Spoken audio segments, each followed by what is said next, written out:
Content creator na si Boy Tapang, to the highest level ang paghingi ng paumanhin.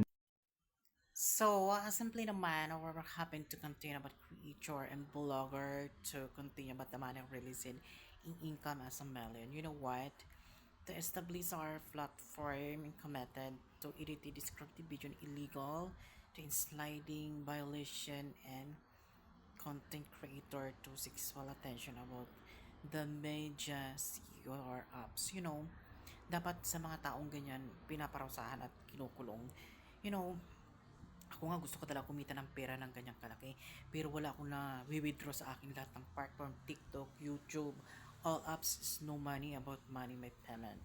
Wala akong nakukuha piso at wala pumapasok sa aking bank account. At alam nila yan, for evidence about the withdrawal, for educated about something evidence.